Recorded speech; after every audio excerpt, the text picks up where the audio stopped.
దాదాపుగా 6 లక్షల మంది అంచనా వేస్తున్నాం వస్తారని. 6 లక్షల మంది వస్తారని చెప్పి అంచనా వేస్తున్నాం. దానికి కావాల్సినటువంటి ఏర్పాట్లన్నీ కూడా చేస్తున్నాం. ఇంకా ఎక్కువ వస్తారు. కానీ దుర్మార్గమైన ప్రభుత్వం. డబ్బు కడతామంటే ఆర్టీసీ బస్సు ఇవ్వదు, ప్రైవేట్ వాళ్ళు ఇస్తే వాళ్ళ మీద కేసు. ఎవరైనా సరే ట్రాన్స్పోర్ట్ వాళ్ళు ముందుకు వస్తే వాళ్ళ లైసెన్సులు రద్దు చేయరు. ఎప్పుడు ఆంధ్రప్రదేశ్ రాష్ట్రంలో ఏ రాజకీయ పార్టీ మీటింగ్ పెట్టుకున్నా ఇంత దుర్మార్గంగా ఎప్పుడు లేదు. 3000 బస్సులు ఇచ్చారు.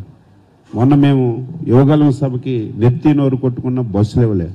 ప్రైవేట్ వాళ్ళు ఇస్తే వాళ్ళ మీద కేసులు పెట్టారు.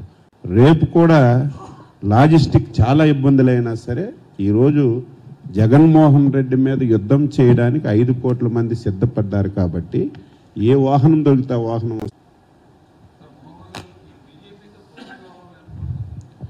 మీ అందరికీ తెలిసిన విషయం, ఇప్పటికే జనసేన బీజేపీ ఎన్డీఏలో ఎలియన్స్గా ఉన్నారు.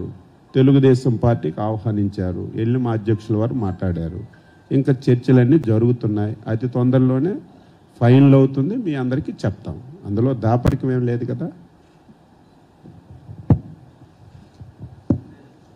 సేమ్ అదే ఆన్సర్.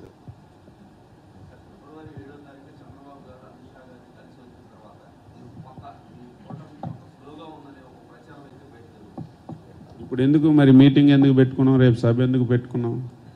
మొన్నటి వరకు మా యువ నాయకుడు 37 వరకు తిరిగి మా మీటింగ్లు పెట్టారు, కంటిన్యూగా మాట్లాడుతున్నారు.